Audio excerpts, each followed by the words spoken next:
So the next speaker is Yoshiki Toba, and he's going to talk about relations between the medium thread and X-ray luminous.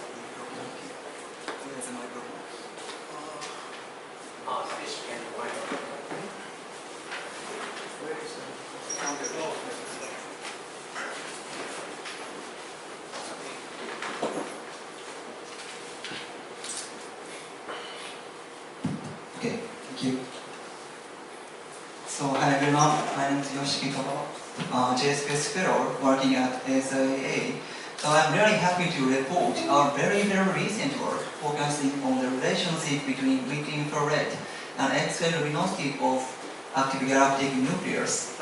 Actually, this work is almost ready for submitting, but I'm still glad to incorporate your comment into this paper. So your feedback is really welcome. Alright, let's get started. First, let me review the luminosity correlation for AGNs and purpose, mention the purpose of this work. It is well known that AGNs show a linear correlation between the mid-infrared and the X-ray luminosities. In the context of AGN unified scheme as shown here, the X-ray emission is originated in a hot corona heated by Compton scattering of thermal photons from an accretion disk. On the other hand, ultraviolet and optical emission from the accretion disk is absorbed by dusty obscuring material, so-called dust torus. And the dust reprocessed emission from dust torus is emitted in mid-infrared region. And interestingly, this linear correlation seems to be valid for type 1 and type 2 AGN, and even for Compton-seq AGN.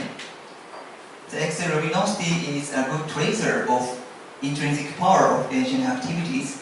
So this tight correlation suggests that mid-infrared luminosity is one of the good tracer of intrinsic power of AGNs, regardless of dust obscuration.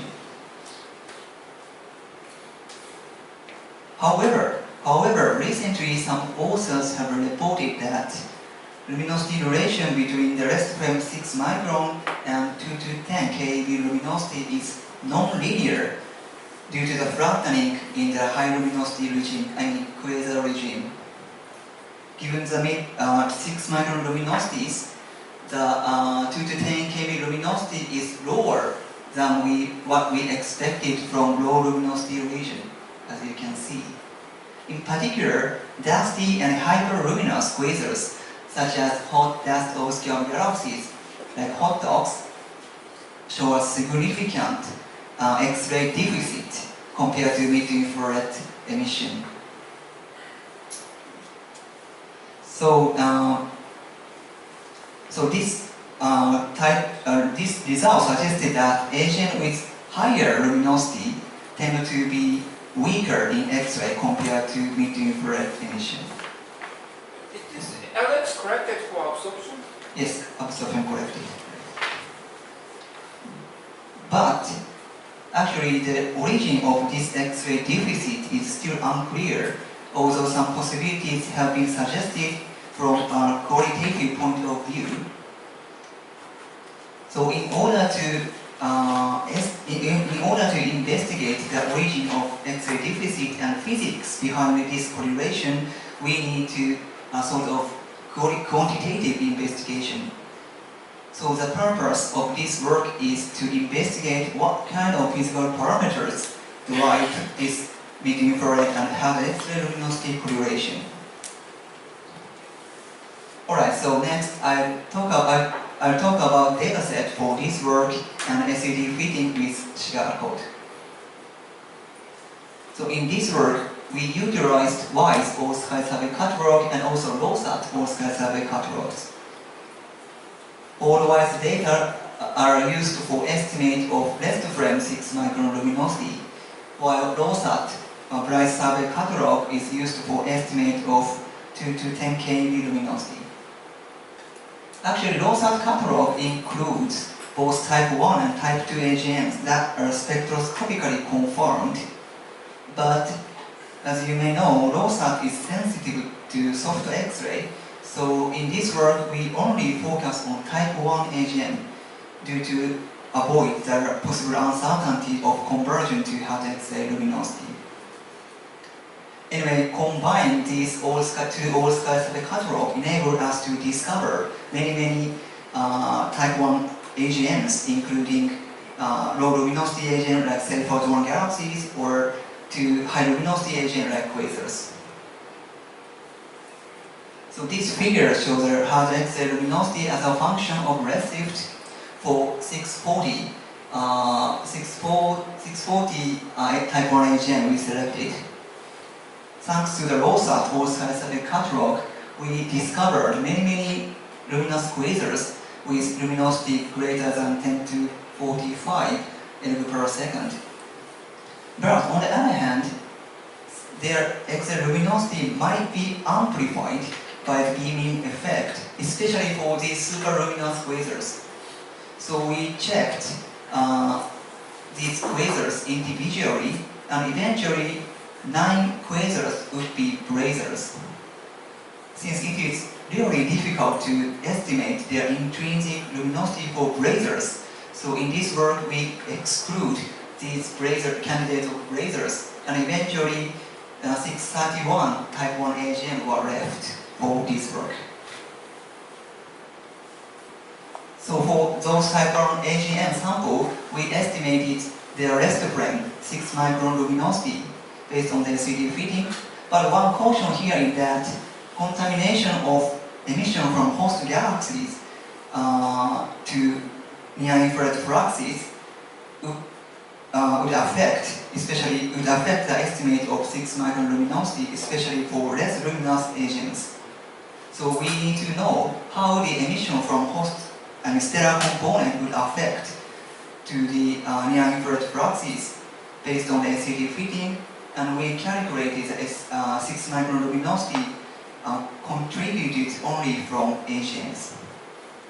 So we employed a cigar fitting code which enabled us to do a detailed LCD modeling in a self-consistent framework by taking into account the energy balance between UV and optical pert and infrared pert. The data for LCD fitting is summarized in this table.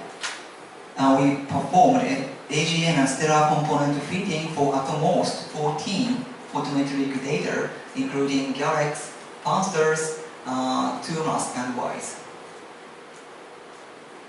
So this figure shows an example of the LCD fitting for our sample. As you can see, our data are basically well fitted by a combination of stellar pert and AGN pert. And also, contamination of host galaxies decreases with increasing X-ray luminosity, which is actually in good agreement with previous work quantitatively. Anyway, so we estimated rest frame 6 micron luminosity based on LCD fitting that is contributed purely from AGN. Alright, so let me move on to the result and discussion. Here we will discuss following 2 topics. First, I'd like to show you the relationship between rest frame 6 micron and rest frame 2 to 10 keV luminosity for various types of AGNs. These blue points represent our type 1 AGN sample selected from Ys and ROSAT. And best fit relation for these guys are shown with blue line. On the other hand, these cyan points represent the X-ray selected AGNs in XMM Newton catalog, and best fit linear relation is shown with this cyan line. And also these guys are dusty hyperluminous quasars such as hot dogs. Okay, let me explain step by step. First, if we compare with our type 1 AGN sample with XMM Newton selected AGNs, the distribution is actually consistent with each other within errors. However, if we put the dusty hyperluminous quasars, this luminosity relation for these guys cannot be explained by our best fit linear relation. I mean, their luminosity relation shows negative offset with respect to our best fit relation. So in order to explain the data with wide coverage of luminosity, we need to a nonlinear relation suggested by Stan et al. Or Chen et al. So anyway, we confirm a tight correlation between 6 micron and 2 to 10 kV luminosities, at least for slightly less luminous quasars. Okay, so let me the final slide. Actually, so here we will discuss what kind of physical parameters determine the luminosity correlation between mid-infrared and hard X-ray. So here I'll focus on Eddington ratio. This is because Eddington ratio could be directly related to the physics of the accretion disk, and then Eddington ratio would be one of the essential physical parameters to trace the aging activities. So we compiled Eddington ratios from Shen et al. And the literatures, and eventually we obtained almost 90 AGMs that have Eddington ratio. So this figure is actually the most important figure in my talk, which is Eddington ratio as a function of luminosity ratio of 2 to 10 keV and 6 micron luminosity. As you can see, Eddington ratio decreases with increasing luminosity ratio. We can see very clear anticorrelation between two quantities. So we conclude that luminosity relation clearly depends on Eddington ratio. But at the same time, one question now arises. So why do AGNs with higher Eddington ratio tend to be weaker in X-ray compared to mid-infrared luminosity?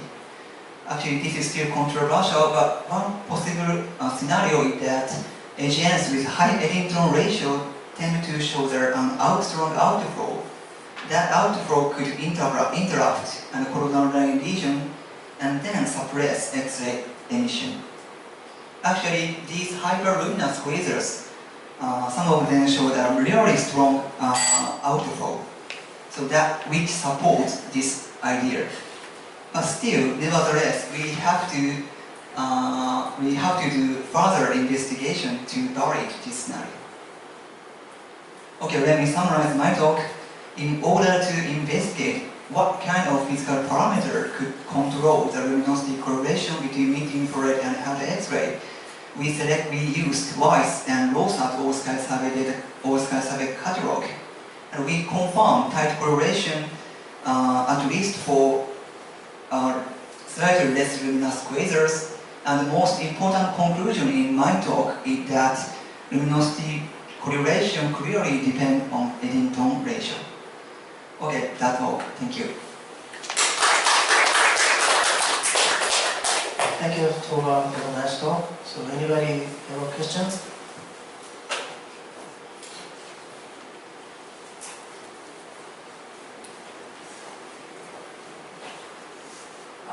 I'm just curious if those dogs are extremely efficient or need more admins. Dogs. I mean, that's the one that you focus on. You said extremely efficient, but could this be due to different X's? You said that you said This one. in the very earlier slide. Oh, that's right. Yeah, this one. You said that the data points are below the kind of linear line. Right. It's But this actually could be positively on your right side, this one. or downward or right, which is the case. I'm not sure. First of all, we suspect these guys are actually Compton-thick population, but eventually these authors claim that their hydrogen column density is 10 to 23 or something. They are basically Compton-thin. So I think they're, at the current stage, I think they're, I'm still not sure their conclusion, but at least I would say 18-to ratio is really good tracer, regardless of population of quasar or dust obscuration. So related question. So I guess that dogs are in the early stage of kind of AGN activation in the process of galaxy merger. Some earlier talk they show some scenario that starting from the margin. First thing is to show the enhanced star formation, then next thing is the AGN formation, then you start to see hot dogs. Then I imagine that in those hot dogs, star formation also active. Yeah, I think so. In addition to AGN. Then my question is, in your cigar modeling, did you consider the star forming component as well as the AGN contribution, power contribution? That's a good question. Actually, in my work, we basically focus on 6 micron luminosity. So we assume the host contamination, star forming component to the 6 micron luminosity would be negligible. So we only use what a longer wavelength is actually why it's 22 micron. And we only use the AGN and stellar component feeding. So hi, I guess I can comment a little bit on that.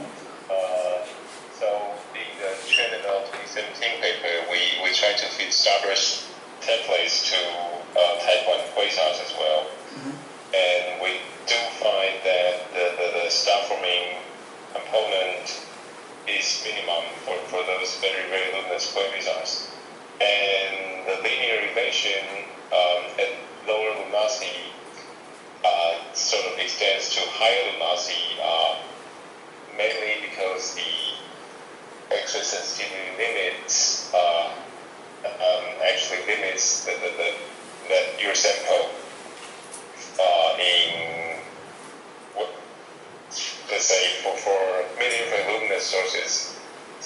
If your X-ray survey is not sensitive enough, you can't really detect X-ray faint sources. And if you increase the depth of your survey, you will start to see the turnover. And I believe Rosita will probably show a lot more below the linear relation for the more luminous agents.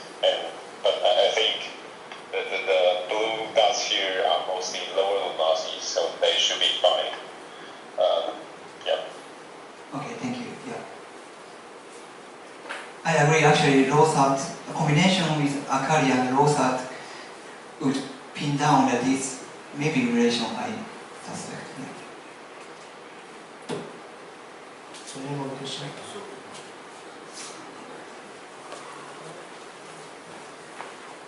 My question may be similar to Wayne's question, but if I correctly understand, the luminosity in infrared depends on the luminosity of AGN itself, but also this infrared is the process emission, so also depends on how much do we have dust in galaxy, right?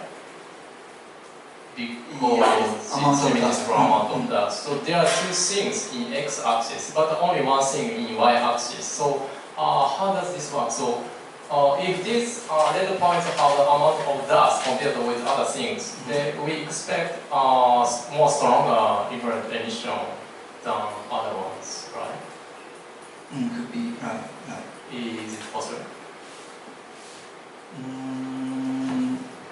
You're talking about these guys or? Yeah, these are red guys. Red guys. And orange guys. Yes.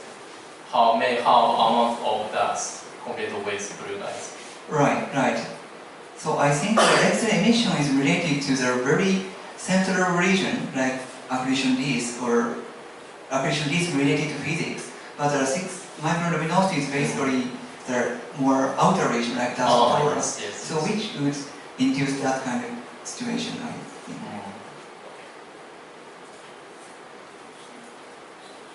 Can I follow up Denny's question? Where does the Rosat flux limit come in this figure? If Rosat is more sensitive, do you see more blue points down below this relation? I think so. Down in this region? Yes.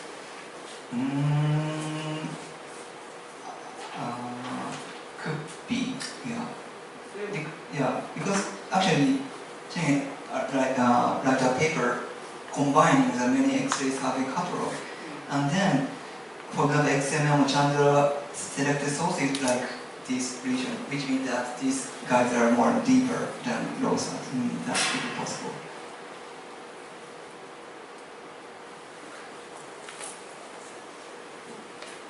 Okay, thank you. So let's move on to the next speaker.